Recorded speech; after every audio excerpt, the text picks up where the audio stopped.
জীৱিত দাতাৰ পৰা যকৃত সংৰোপণৰ সফলতা গুৱাহাটীৰ স্বাগত ছুপাৰ স্পেচিয়েলিটি হাস্পতালত সফলতাৰে অব্যাহত আছে যকৃত সংৰোপণ কাৰ্যসূচী। গুৱাহাটীৰ মালিগাঁওস্থিত Swagat super speciality hospital and surgical ইনষ্টিটিউটত যোৱা ২৭ মে'ত পুনৰ জীৱিত দাতাৰ পৰা যকৃত সংৰোপণ সফলতাৰে সম্পন্ন কৰি যকৃত সংৰোপণৰ ক্ষেত্ৰত সফলতাৰ ধাৰা অব্যাহত আছে।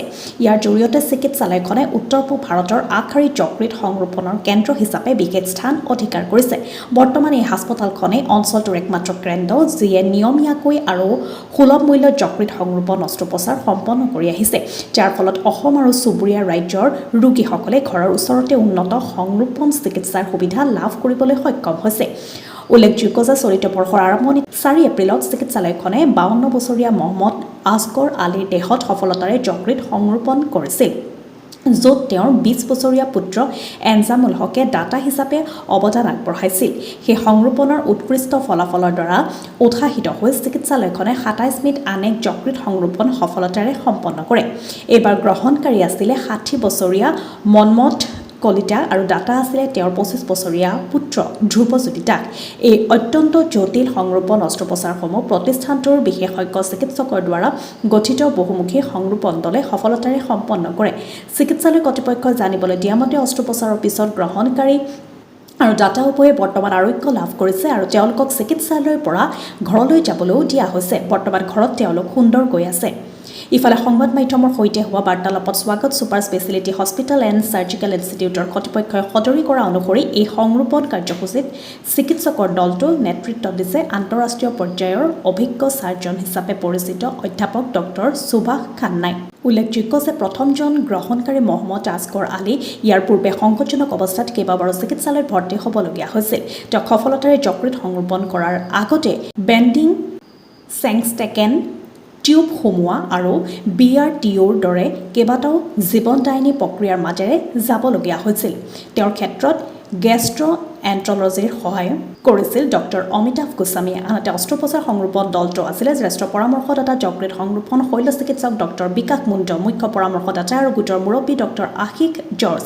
তেনেদৰে চিকিৎসকসকল আছিল ক্ৰমে doctor Arabinda Baruah, doctor Supriya Choudhury, doctor Biswajyoti Rabha, doctor Rishiraj Barma, doctor Daniel Raju, doctor Pawan Bhargav. সংৰোপণৰ এনাস্থেচিয়া দলটোৰ আছিলে পৰামৰ্শদাতা যকৃত সংৰোপণ anaesthetist doctor Sherin S Rasalam, doctor Kaninika Das আৰু ডক্টৰ ছব্বিৰ খান। আনহাতে ইণ্টেনচিভ কেয়াৰৰ সুবিধা আগবঢ়াইছিলে ডক্টৰ আয়ুষ্মান খান্না আৰু তেওঁৰ দলে।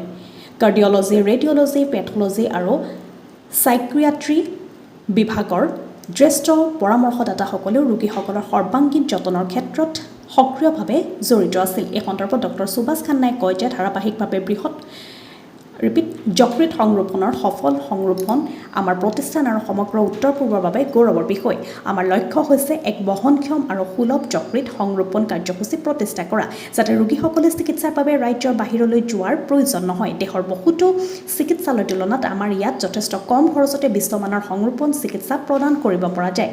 অঞ্চলটোৰ ভিতৰতে উন্নত আৰু সুলভ স্বাস্থ্য সেৱা প্ৰদান কৰিবলৈ আমাৰ প্ৰতিষ্ঠানটোৱে নিজৰ সংৰোপণ কাৰ্যসূচী আৰু আন্তঃগাঁথনিৰ উন্নয়ন সাধন কৰিছে।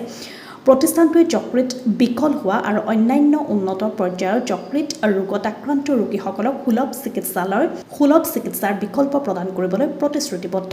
বৰ্ধিত দক্ষতা আৰু আন্তঃগাঁথনিৰ সৈতে চিকিৎসালয়খনে কেৱল উত্তৰ পূব ভাৰতৰে নহয়, চুবুৰীয়া দেশ বাংলাদেশ, ভূটান, ম্যানমাৰ আৰু নেপালৰ পৰাও ৰোগী অহাৰ আশা ব্যক্ত কৰিছে, য'ত যকৃত সংৰোপণৰ সুবিধা এতিয়াও অতি সীমিত। আনহাতে চিকিৎসালয় কৰ্তৃপক্ষই জানিবলৈ দিয়া অনুসৰি জ্যেষ্ঠ পৰামৰ্শদাতা তথা যকৃত সংৰোপণৰ শল্য চিকিৎসক ডক্টৰ বিকাশ মুণ্ডৰ দ্বাৰা স্বাগত হস্পিটেলে প্ৰতি মাহে এখন বিশেষ লিভাৰ ক্লিনিক পৰিচালনা কৰা হৈছে। ইয়াৰ ফলত যকৃত ৰোগ আৰু সংৰোপণৰ মূল্যায়নৰ বাবে পৰামৰ্শৰ প্ৰয়োজন হোৱা ৰোগীসকলে আহি ইয়াৰ সুলভ লাভ কৰিব পাৰিব। বৰ্তমান নিয়মীয়াকৈ যকৃত সংৰোপণ সফলভাৱে সম্পন্ন হোৱাৰ লগে লগে Swagatam super speciality hospital and surgical ইনষ্টিটিউটে উত্তৰ পূব ভাৰতত টাৰ্চিয়াৰী আৰু যকৃত সংৰোপণ স্বাস্থ্য সেৱাৰ বাবে প্ৰধান স্বাস্থ্য সেৱা আৰু চিকিৎসা পৰ্যটন কেন্দ্ৰ হিচাপে উন্নীত হোৱাৰ সম্ভাৱনা আছে। গুৱাহাটীৰ পৰা মতিয়া ৰহমানৰ ৰিপৰ্ট, নিভাজ অসম লাইভ। স্যাৰ, ইমান ধুনীয়া এটা সুবিধা আপোনালোকে উপলব্ধ কৰিছে আৰু আমাৰ নিজৰ হস্পিটেল বুলি ক'বলৈ গ'লে স্বাগত হস্পিটেলৰ এইটো সুবিধা হৈছে অকল আপোনাৰ প্ৰচেষ্টাৰ বাবে। হয়, কেনেকুৱা ধৰণৰ কি গোটেইখিনি? প্ৰথমে মই কওঁ চেষ্টা মোৰে নহয়, আমাৰ বহুত ডাঙৰ টীম, প্ৰত্যেক মানুহ ইনভল্ভ, সৰু সৰু বস্তুৰ পৰা কিনাৰ পৰা ইনষ্ট্ৰুমেণ্ট আনি দিয়াৰ পৰা ল'ৰা ডক্টৰ আয়ুষ্মান ICU কেয়াৰ লয়, মিছেছ স্বাগতা লাগি থাকে। চ' এটা ডাঙৰ টীম ইনভল্ভ আছে, ডাঙৰ ইনফ্ৰাষ্ট্ৰাকচাৰ খৰচ আছে। এইটো কাৰণে যিকোনো বস্তু কৰিবৰ কাৰণে এটা মনৰ ষ্ট্ৰং ডিটাৰমিনেশ্যন লাগিব। লিভাৰ ট্ৰান্সপ্লাণ্ট একেবাৰে সহজে কৰা বস্তু নহয়। আমি বহুত বছৰ আগৰ পৰা চেষ্টা কৰি আছিলোঁ যে আমি কিবা এটা কৰি আমাৰ লিভাৰ ৰোগীক আমি যেন বচাব পাৰোঁ। এতিয়াও যদি 10জন ৰোগী বাহিৰৰ যায় অপাৰেশ্যন কৰাই, তাৰ মাজতে তাতকৈ 5 গুণ বেছি 50জনে ট্ৰিটমেণ্ট নাপায়। চ' তাক আমি আধা খৰচত বাহিৰতকৈ আৰু কষ্ট নোহোৱাকৈ আমি যদি ইয়াত দিব পাৰোঁ, সেইখিনি প্ৰচেষ্টা চলাই আহিছিলোঁ। মই বহুত হেপ্পী। আমি পুৰা টীম, আমি বহুত ভাল পাওঁ যেতিয়া ৰোগী ইমান ধুনীয়াকৈ ভাল হৈ খোজকাঢ়ি আমাৰ আগত ওলাই যায় ঘৰলৈ। স্যাৰ, অপাৰেশ্যনৰ প্ৰক্ৰিয়াটো এতিয়া ৰেগুলাৰ চলি থাকিব। পেচেণ্ট যদি চিৰিয়াছ হৈ আহে, বচোৱা কামটো আমাৰ। ব্লাড ভমিটিং আহিলে আমি লগে লগে ৰাতিয়ে আহি যাওঁ। এইমাত্ৰ এতিয়া 6টা বজাত এই 6টা বজাত ৰাখিছোঁ, এজনৰ ব্লাড ভমিটিং অলপ হৈ আছে, তেওঁক বেণ্ডিং কৰিম মই গৈ। তো প্ৰথম ইনিচিয়েলি ট্ৰিটমেণ্টটো আমি কৰি ছেভ কৰি লওঁ, তাৰপিছত আমি টাইম লওঁ প্ৰিপেৰেশ্যন কৰিবৰ কাৰণে। আমাৰ ৰোগী ৰিচিপিয়েণ্ট আৰু ডোনাৰ দুজনক আমি পৰীক্ষা কৰোঁতে কেতিয়াবা এসপ্তাহ, কেতিয়াবা 2 সপ্তাহ লাগে। ৰোগীক ৰিচিপিয়েণ্টক সুস্থ কৰিবৰ কাৰণে কেতিয়াবা সময় লাগে। পেটত বহুত পানী থাকে, লিভাৰ বেয়া হৈ থাকে, তেওঁৰ লাংছ বেয়া হয়, হাৰ্ট বেয়া হয়, চব ছিষ্টেম চাবৰ কাৰণে তেওঁতো আমি ধৰি লওঁ 12 ঘণ্টাৰ পৰা 14 ঘণ্টীয়া অপাৰেশ্যনৰ কাৰণে তেওঁ সুস্থ আছে নে নাই। চ' এইটোত অকণ কষ্ট আছে। তাত গোটেইখিনি টীম ইনভল্ভ আছে, চাইক'থেৰাপিৰ পৰা আৰম্ভ কৰি ডায়েবেটিছ ডক্টৰ, হাৰ্টৰ ডক্টৰ, এনেস্থেচিয়া ডক্টৰ, প্ৰত্যেকৰ ইনভল্ভ আছে। তেওঁ মেণ্টেলি ড'নাৰক প্ৰিপেয়াৰ কৰিব লাগে, মেণ্টেল ট্ৰিটমেণ্টটো চাইক'থেৰাপিও লাগে, তেওঁ ৰেডি হয় নে নহয়। তাৰপিছত এথিকেল কমিটি পাৰ্মিশ্যন লাগে। চ' তাত অলপ প্ৰচেষ্টা আছে, অলপ এফৰ্ট আছে, সেইকাৰণে সেইটো ছাকচেছফুল কৰিব পাৰিছোঁ আমি। ঠিক আছে, থেংক ইউ। প্ৰচেছৰ পৰা বহুত দিনৰ আগত তেওঁলোকে লিভাৰ চিৰ'চিছ প্ৰব্লেমটো ধৰা পৰিছিলে। তাৰপিছত তেওঁৰ কণ্ডিশ্যনটো বহুত ক্ৰিটিকেল হৈছে। আমি তেওঁলোকক কোনো আপোনাৰ লিভাৰ ট্ৰান্সপ্লাণ্ট ট্ৰিটমেণ্টে কৰিব লাগিব আপোনাৰ লাইফ বচাবৰ কাৰণে। চ' তেওঁলোকৰ নিজৰ ল'ৰা তেওঁলোকে আগবাঢ়ি আহিছে যে আমি আপোনাৰ লিভাৰ ডোনেট কৰিবলৈ বিচাৰোঁ। আমি পেচেণ্ট ডোনৰ চবৰ টেষ্টিং কৰিলোঁ। টেষ্টিং কৰাৰ পিছত ডোনৰ আমি ফিট পালোঁ। তেওঁৰ গোটেইবিলাক টেষ্ট ভাল পোৱাৰ পিছত লিভাৰ ট্ৰান্সপ্লাণ্ট প্লেন কৰা হ'ল।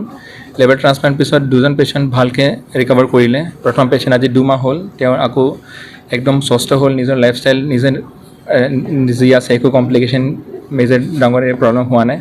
আমাৰ second patient mister Manmohan Kalita, এতিয়া ট্ৰান্সপ্লাণ্ট পিছত অলমষ্ট 20 দিনমান হ'ল, তেওঁ ভালকৈ ৰিকভাৰ কৰি আছে। ট্ৰান্সপ্লাণ্ট সময়ত ট্ৰান্সপ্লাণ্ট পিছতো হৈছে মেজৰ কমপ্লিকেশ্যন হোৱা নাই আৰু তেওঁ 2জন নিজৰ লাইফ এতিয়া নৰ্মেল মানুহ নিচিনা যি আছে। অপাৰেশ্যন আগত যোনটো লাইফৰ ইমান ক্ৰিটিকেল কণ্ডিশ্যন আহি গ'ল, পেচেণ্ট বাচিব পাৰে না বাচিব নোৱাৰে, সেইটো আমাৰ এটা ডাঙৰ কুৱেশ্যন আছিলে। আজি ৰিভাৰ্ট হৈ তেওঁলোকে নতুন লাইফ পাইছে আৰু 2জন ল'ৰাই হেল্প কৰিলে।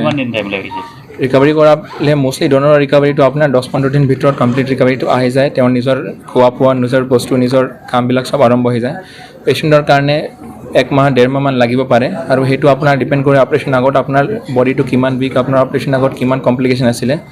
কিন্তু যেনেকৈ এজন 2জন পেচেণ্ট আমি ছেকেণ্ড পেচেণ্ট যেনেকৈ 20 ডেজ পিছত পেচেণ্ট একেবাৰে ভাল হৈছে, এতিয়াও ৰিকভাৰ কৰি আছে, কিন্তু অলমষ্ট 90% তেওঁ নিজৰ নৰ্মেল হেল্থত আহি গ'ল। অসমত অকল স্বাগত হস্পিটেলে কৰিছে? অসমত অকল স্বাগত হস্পিটেলে এতিয়া কৰি আছে আৰু স্বাগত হস্পিটেল অনলি হস্পিটেল যোনটো লাইচেঞ্চ এতিয়া আছে ট্ৰান্সফাৰ কৰিবৰ কাৰণে, লিভাৰ ট্ৰান্সপ্লাণ্ট কৰিবৰ কাৰণে। মোৰ অসম চৰকাৰৰ অপেক্ষা সেইটো হ'ব, লিভাৰ ট্ৰান্সপ্লাণ্ট মই গম পাওঁ চবৰ পেচেণ্টৰ কাৰণে এটা বহুত এক্সপেঞ্চিভ বস্তু। বহুতকেইটা পেচেণ্ট সেইটো এফৰ্ড কৰিব নোৱাৰে আৰু এনেকৈ হ'ব নালাগে যে পেচেণ্টবিলাক আমাৰ ট্ৰান্সপ্লাণ্ট কৰিব লাগে কিন্তু তেওঁৰ এক্সপেঞ্চৰ কাৰণে ট্ৰান্সপ্লাণ্ট কৰিব পৰা নাই আৰু পেচেণ্ট ঢুকাই গ'ল। চ' আপুনি পেচেণ্ট কেনেকৈ ছাপোৰ্ট কৰিব পাৰে সেইটোত আমি এটা স্কিম নহ'লে বেলেগ কিবা আমি উপায় আনিব লাগিব যে পেচেণ্টবিলাক ফাইনেন্সিয়েল এছিষ্টেঞ্চ পায়। ছেকেণ্ড, মোৰ অসম চৰকাৰৰ সেইটো বিনতি থাকিব যে আমি ব্ৰেইন ডেড ডনেশ্যন যোনটো কওঁ সেইটো আমি যিমান প্ৰমোট কৰিব পাৰোঁ যে আমাৰ পেচেণ্ট যোনখিনি ব্ৰেইন ডেড হৈ যায় তেওঁলোকৰ লিভাৰ কিডনী সেইবিলাক ভাল, সেই অকল লিভাৰ ট্ৰান্সপ্লাণ্ট নহয়, কিডনী ট্ৰান্সপ্লাণ্ট, হাৰ্ট ট্ৰান্সপ্লাণ্ট, বহুতকেইটা পেচেণ্ট নতুন লাইফ পাব সেইটো কাৰণে আমি যিমান ইনিচিয়েটিভ যিমান আমি এফৰ্ট আৰু যিমান আমি সেইটো মানুহবিলাক কৈ সেইটো বস্তু কৰিব পাৰোঁ আজিলৈকে অসমত এতিয়ালৈকে ব্ৰেইন ডেড লিভাৰ ট্ৰান্সপ্লাণ্ট হোৱা নাই কিডনি ট্ৰান্সপ্লাণ্ট এটা নহ'লে দুটা হৈছে কিন্তু লিভাৰ ট্ৰান্সপ্লাণ্ট হোৱা নাই সেইটো কাৰণে গভৰ্ণমেণ্ট যিমান এফৰ্ট কৰিব পাৰে সেইটো আমাক কৰিব লাগে ঠিক আছে থেংক ইউ ছাৰৰ পৰা লৈ লওঁ অলপ